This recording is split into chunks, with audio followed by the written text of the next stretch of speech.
오늘 우리에게 주신 하나님 말씀은 요한복음 13장 31절부터 35절까지 말씀입니다. 한 목소리로 읽겠습니다. 그가 나간 후에 예수께서 이르시되 지금 인자가 영광을 받았고 하나님도 인자로 말미암아 영광을 받으셨도다. 만일 하나님이 그로 말미암아 영광을 받으셨으면 하나님도 자기로 말미암아 그에게 영광을 주시리니 곧 주시리라. 작은 자들아, 내가 아직 잠시 너희와 함께 있겠노라. 너희가 나를 찾을 것이나 일찍이 내가 유대인들에게 너희는 내가 가는 곳에 올 수 없다고 말한 것과 같이 지금 너희에게도 이르노라. 새 계명을 너희에게 주노니 서로 사랑하라. 내가 너희를 사랑한 것 같이 너희도 서로 사랑하라. 너희가 서로 사랑하면 이로써 모든 사람이 너희가 내 제자인 줄 알리라. 아멘. 강아지를요, 이렇게 사랑스럽게 쓰다듬어 주면서 말은 이렇게 합니다. 난 네가 미워 죽겠어. 정말 보기 싫어. 이렇게 얘기하면은 강아지가 어떻게 반응할까요? 얘가 꼬리 치면서 달라붙을 겁니다. 무슨 말인지도 모르고요. 반대로 말로는 난 내가 정말 사랑스러워 이렇게 말은 하면서 이 말을 소리를 꽥 지르면서 하면은 강아지가 깜짝 놀라서 깨갱거리고 도망가든지 으르렁거리든지 아마 그럴 겁니다. 물어버리든지 말입니다. 이게 말이 중요한 게 아니고 그 말을 하는 사람의 마음이 중요하기 때문에 아마 이런 반응이 나올 겁니다. 어떤 랍비가요, 한 번은 자기 동네에 살고 있는 불신자이면서 불량한 사람, 아주 소문난 사람입니다. 이 사람에게 전도할 마음을 먹었습니다. 워낙 불손한 사람이기 때문에 그동안에는 거들떠보지도 않았는데 한번 마음을 단단히 먹고서 이 사람을 식사에 초대했습니다. 내가 전도해보겠다 이렇게 마음을 먹고요. 그리고 이 사람이 감동을 받을 만큼 거창한 식사를 준비했습니다. 거창한 식사를 준비했습니다. 그리고 둘이 마주 앉아서 식사를 하면서 랍비가 이 사람에게 전도를 했습니다. 근데 이 사람이 얼마나 불량한 사람인지 그렇게 정성 들여서 거창한 식사를 준비했음에도 불구하고 그 공로도 생각하지 않고 말을 전혀 받아들이지 않습니다. 하나도 먹혀 들어가지 않습니다. 오히려 말끝마다 트집을 잡고 하나님이 있다면 증거를 한번 대보시라 이렇게 하면서 조롱까지 합니다. 랍비가 참다 못해서 식사 도중에 그 사람 쫓아내버렸습니다. 그냥 쫓아내버렸습니다. 얼마나 화가 났으면 그렇게 했을까요? 어지간하면 참으려고 마음을 먹었습니다만 도저히 참을 수 없을 만큼 이 사람이 시비를 걸었기 때문에 그렇게 한 겁니다. 그리고 나서도 화가 풀리지 않아서 씩씩거리면서 잠자리 들었는데 그날 밤 꿈에 하나님께서 나타나셨답니다. 이렇게 말씀하시더랍니다. 나는 그 사람에게서 온갖 독설과 모욕을 다 당하면서도 50년 동안이나 그 사람 매일매일 먹여줬는데 너는 그래 달랑 한 끼 식사도 그 사람한테 먹이지 못하냐? 이렇게 말씀하시더랍니다. 예수님께서 본문에 보시면 제자들에게 새 계명을 주십니다. 서로 사랑하라 이런 계명입니다.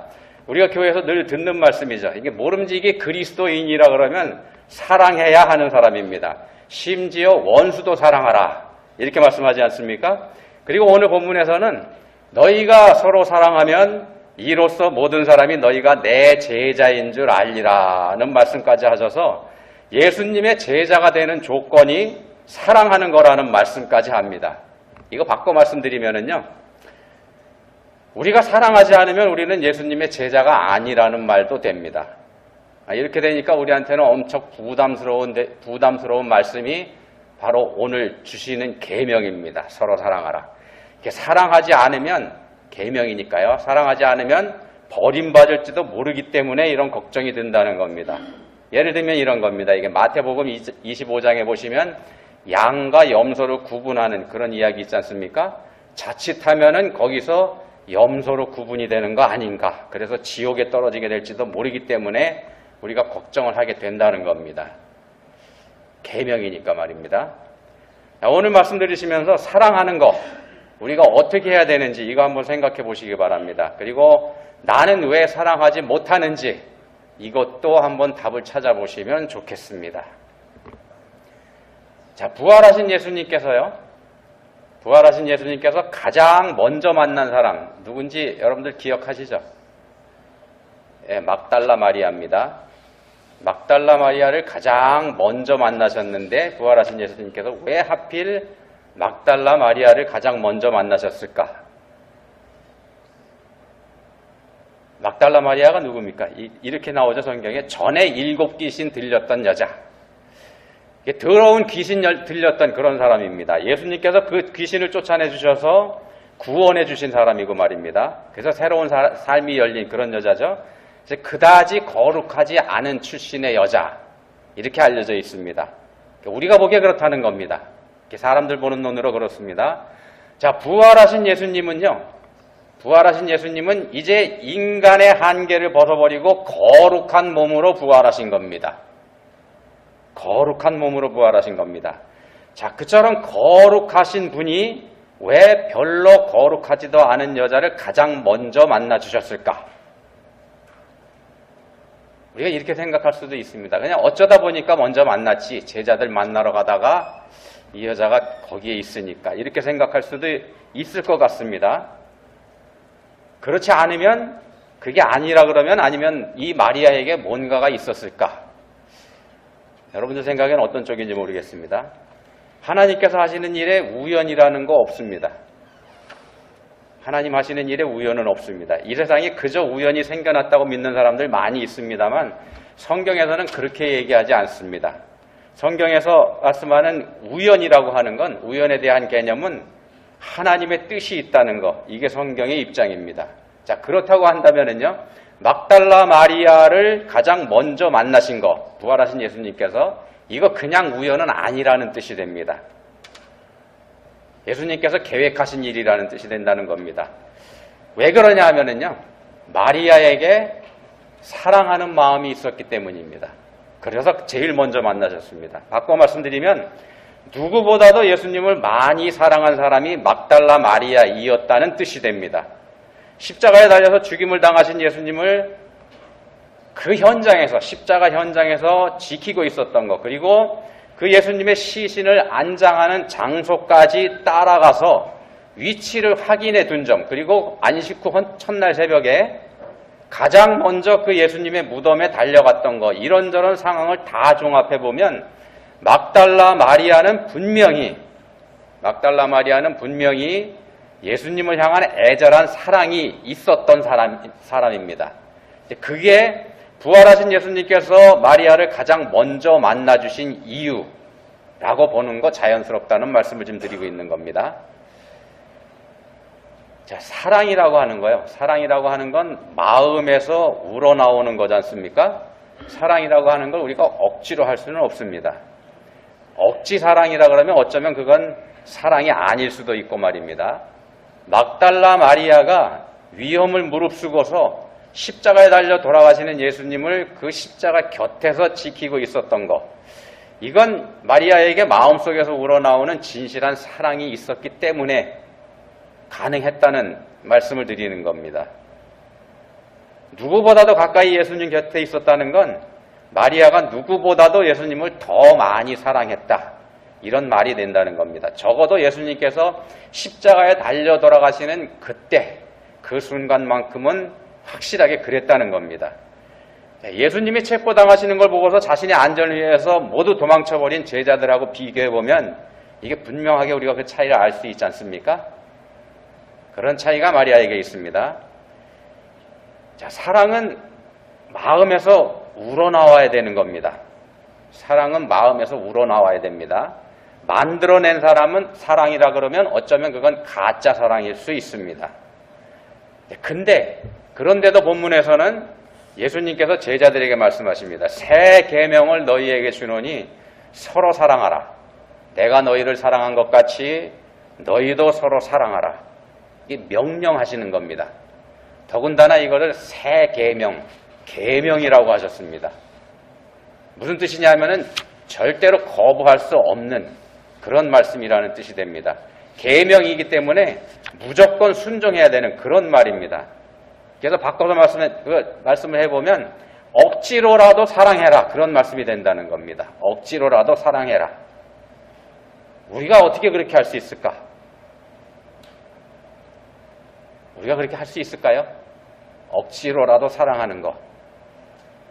아니요, 우리 못합니다. 절대로 그렇게 못합니다. 절대로 못하는 게 우리들입니다. 그런데도 예수님은 제자들에게 지금 명령하시는 겁니다. 너희도 서로 사랑하라. 왜냐하면은요, 왜 그렇게 명령을 하시는가 하면 우리가 그렇게 사랑할 수 있는 길이 분명히 있기 때문에 그렇게 하시는 겁니다. 우리가 할 수 없는 일임에도 불구하고 분명하게 길은 있기 때문에 명령을 하시는 겁니다. 그것도 반드시 지켜야만 하는 계명으로 말입니다. 오늘 말씀의 제목을 제가 작은 자들아 이렇게 붙였습니다. 본문 33절에 보시면 그런 표현이 나옵니다. 작은 자들아. 이 말씀이 답이 되기 때문에 제목으로 정했습니다. 이 말씀이 답입니다. 작은 자가 되면 우리도 사랑할 수 있다는 말씀입니다. 우리가 사랑하지 못하는 이유, 우리가 항상 큰 자로 살기 때문에, 큰 자가 되기를 바라기 때문에 사랑하지 못하는 겁니다. 큰 자는요, 사랑하는 사람이 아닙니다. 소유하는 사람이고 지배하는 사람입니다. 큰 자는 다스리는 사람이면서 자기 자신의 생각과 자기 자신의 주장, 이걸 다른 사람에게 그대로 주입하고 따라오라고 하는 사람, 그런 사람이 큰 자입니다. 우리가 다 그렇게 살고 있다는 말씀드리는 겁니다. 우리가 다 큰 자로 살고 있습니다. 이 말씀 들으시면은요, 난 아닌데 라고 생각하는 분들 아마 이 자리에 꽤 계실 겁니다. 난 그렇게 안 산다, 이렇게 말입니다. 항상 눌려 살고 있고 자기 주장을, 내 주장을 펼치기보다는 다른 사람에게 늘 끌려다니면서 사는 그런 분들 꽤 있으실 겁니다. 그런 분들은 난 아닌데 이렇게 생각할 겁니다. 그렇지만 아닙니다. 비록 이끌려 살기만 하는 사람이라고 할지라도 그 마음속에는 자기 자신이 가장 큰 자로 자리를 잡고 있는 것, 그게 우리 죄된 인생들의 속성입니다. 우리 안에는 우리 자신이 가장 큰 자로 자리 잡고 있다는 말씀입니다. 요즘 유행하는 병 중에 우울증이라는 거 있죠. 앞으로 이 병을 앓는 사람들이 더 많이 늘어날 거다, 이렇게 봅니다. 어떤 사람들이 그러면 이 병에 걸리는가? 어떤 사람들이 이 병에 걸리는가 하면은요, 바로 스스로 자기 자신이 작은 자로 살고 있다고 생각하는 사람들입니다. 자기가 작은 자로 살고 있다, 이렇게 생각하는 사람들이 이 병에 걸린다는 겁니다. 바꿔 말씀드리면 자기 뜻대로 살 수 없는 사람입니다. 자기 뜻대로 살 수 없는 사람, 이렇게 말씀드렸습니다. 자기 뜻대로 살 수 없는 사람. 이게 무슨 뜻인가 하면은요, 사람에게는 누구에게나 자기 뜻대로 살고 싶은 욕망이 존재한다는 겁니다. 그런 뜻이 됩니다. 근데 그렇게 살지 못하니까 문제가 되는 겁니다. 오늘 드리는 말씀대로 바꿔 말씀드리면 큰 자로 살고 싶은데 작은 자로 살 수밖에 없는 자신의 처지 때문에 좌절하게 된다는 겁니다. 그런 좌절하는 마음속에는 자기 자신이 큰 자가 되고 싶은 그런 욕망이 자리를 잡고 있다는 뜻입니다. 오늘 우리가 살펴보는 본문은 31절부터입니다. 31절 말씀부터 보고 있는데 그 바로 앞에 있는 30절 말씀이 이렇게 되어 있습니다. 유다가 그 조각을 받고 곧 나가니 밤이러라. 유다가 예수님에게 빵 조각을 받고 나갔는데 밤이었다는 겁니다. 그리고 본문 말씀이, 이어지는 본문 말씀이 이렇게 시작합니다. 그가 나간 후에 가룟 유다가 예수님을 팔아먹으려고 자리에서 떠난 장면이 본문의 시작입니다. 본문이 그 장면에서 시작합니다.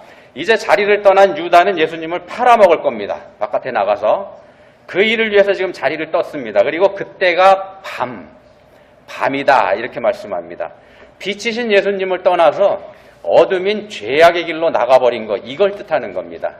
그 어둠에는요, 멸망이 있고 심판이 있습니다. 그리고 지옥 형벌이 거기 기다리고 있습니다.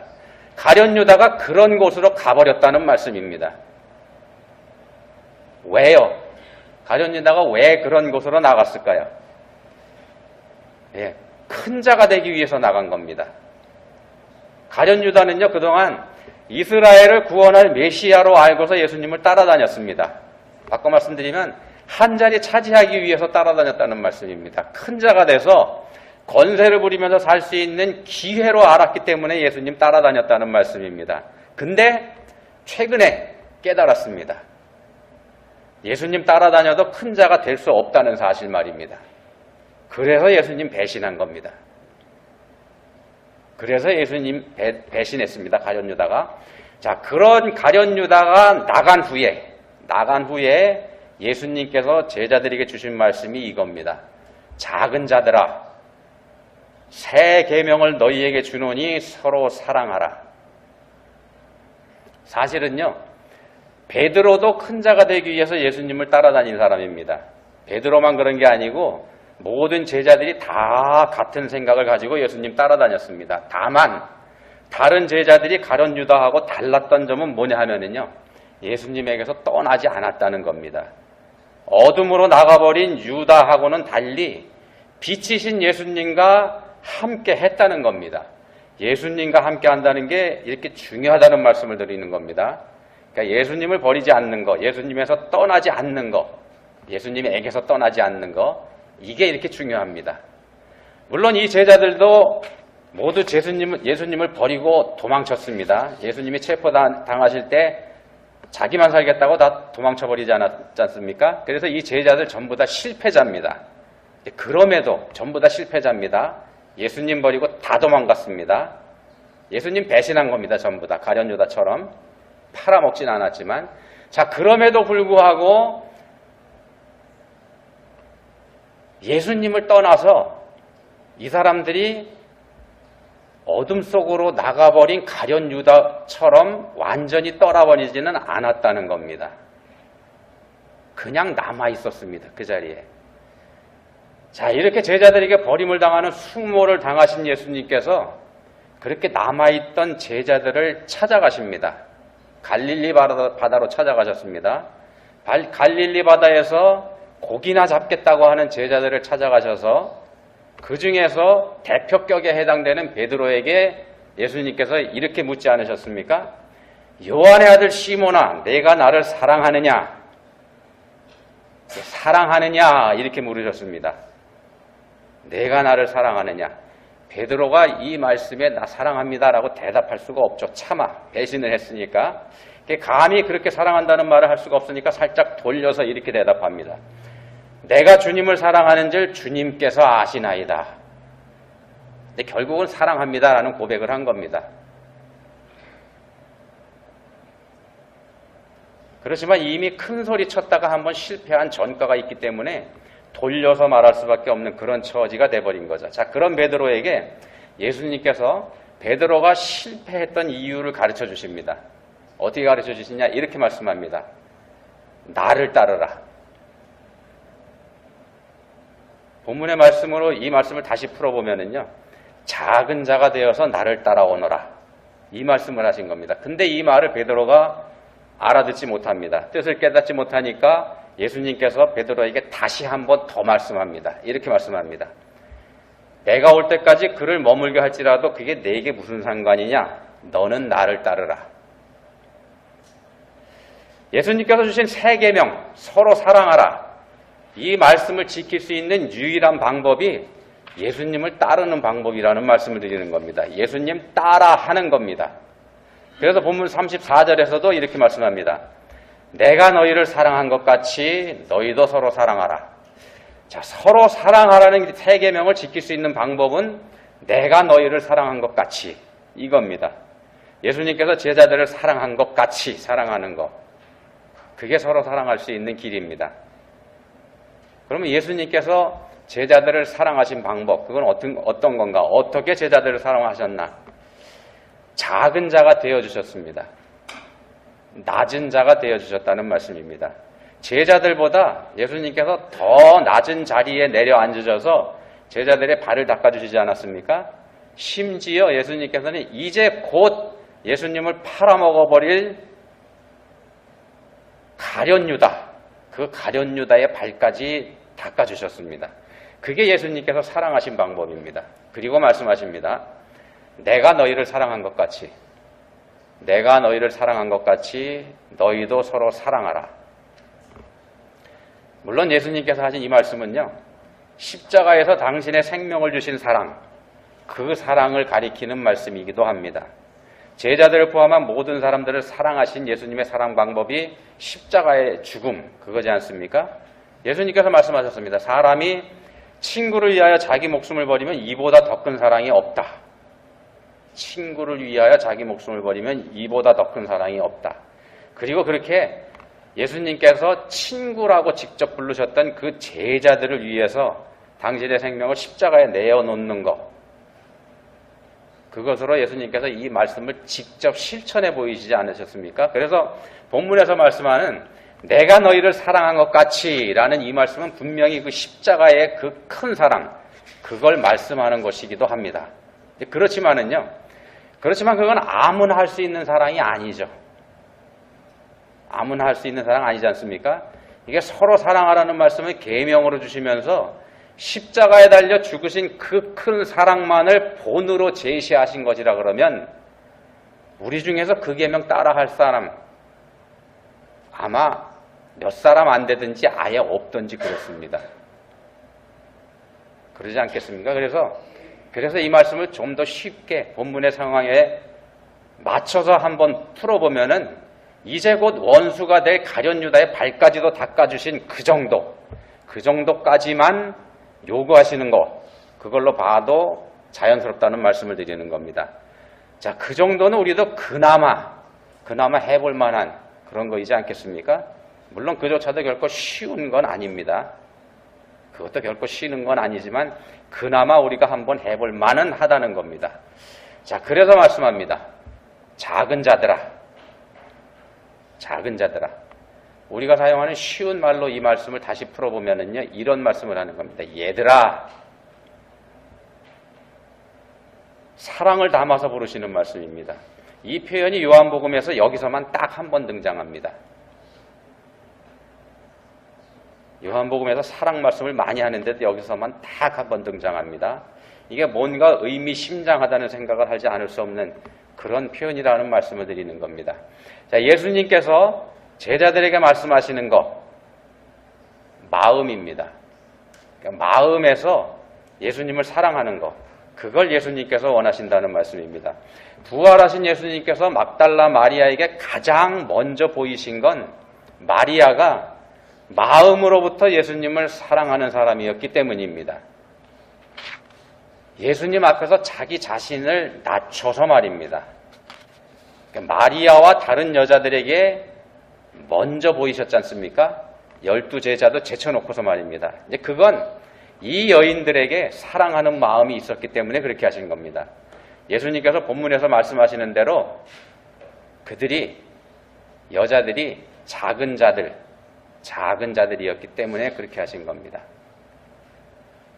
하나님께서 우리에게 원하시는 것도 예수님께서 제자들에게 원하시는 그것과 같은 겁니다.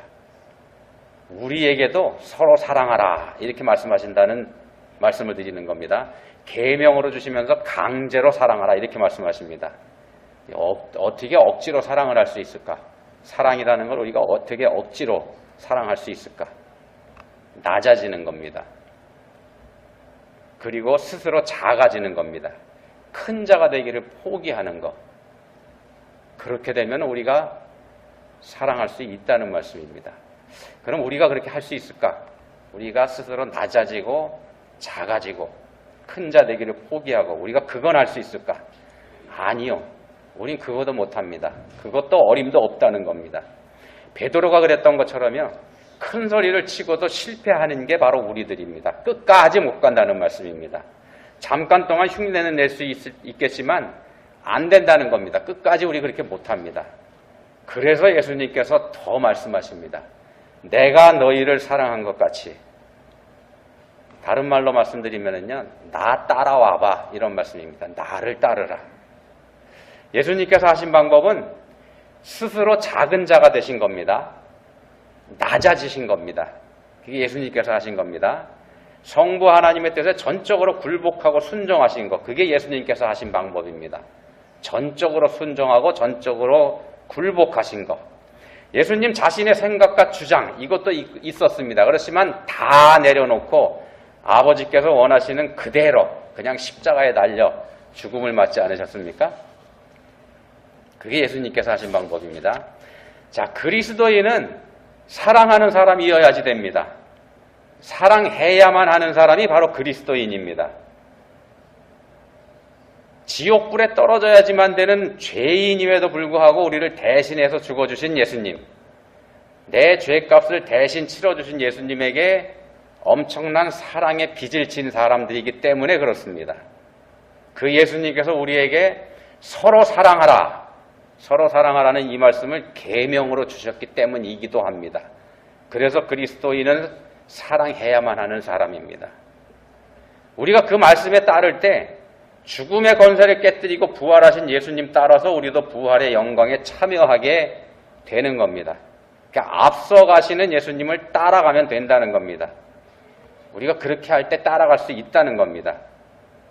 그 예수님에게 맡겨드리면 된다는 겁니다. 맡겨드리면 됩니다. 그게 답입니다. 맡겨드리면. 본문에 나오는 표현으로는 작은 자가 되면 되는 겁니다. 내가 해야 하는 거 아니라는 말씀 드리는 겁니다. 내가 하겠다고 덤비는 건 큰 자입니다. 그 큰 자는 예수님 따라갈 수 없습니다. 가룟 유다처럼 실패자가 됩니다. 기껏해야 베드로처럼 부끄러움을 당하게 된다는 겁니다. 베드로도 큰 소리 쳤었지 않습니까? 그 베드로에게 예수님께서 말씀하신 거 여러분 기억하시기 바랍니다. 나를 따르라. 그게 너하고 무슨 상관이냐? 너는 나를 따르라. 좀 더 설명을 드리면은요. 다른 사람 보지 말고 예수님만 바라보라 이런 말씀입니다. 다른 사람 보지 말고 예수님만 바라봐라. 왜냐하면은요. 다른 사람 보면은 이 사람 단점 투성이기 때문입니다. 여러분 주변에 있는 사람들, 우리 주변에 있는 사람들 보십시오. 하나같이 문제투성이 사람들 뿐입니다. 온갖 문제는 내 주변에 있는 사람들이 다 가지고 있습니다. 한 사람도 예외 없이 말입니다. 주위를 둘러보십시오. 진짜 그렇습니다. 문제 없는 사람, 내 주변에 문제 없는 사람 딱 한 사람 있는데 그게 누구냐 하면 나입니다. 나. 여러분 자신만 문제가 없습니다. 딴 사람 보면 다 문제 있습니다. 저 사람은 저건 좋은데 요게 문제고 이 사람은 이건 괜찮은데 저건 고쳐야지 됩니다. 그런 사람들 뿐이지 않습니까? 여러분들 주변에. 그러니까 우리가 그런 사람들만 보면은 어떻게 되겠습니까? 문제투성이인 그 사람들만 열심히 쳐다보면 우리가 어떻게 되느냐? 우울증에 걸린다는 겁니다. 왜 우울증에 걸린다냐 하면은요. 그 사람보다 내가 더 낫거든요. 분명히 내가 더 낫습니다. 그리고 저 사람보다 내가 더 훌륭한 인품을 가지고 있습니다. 확실히 그렇습니다. 내가 장담합니다. 근데 그럼에도 불구하고 하나님이 나를 그렇게 대우해주지 않으신다는 겁니다. 그 하나님이 이상한 하나님이라는 겁니다. 그렇게 보일 수밖에 없습니다. 가룟 유다가 그랬다는 말씀 드리는 겁니다. 가룟 유다가 보기에 예수님 정말 이상한 분입니다. 이해가 가지 않는 분입니다.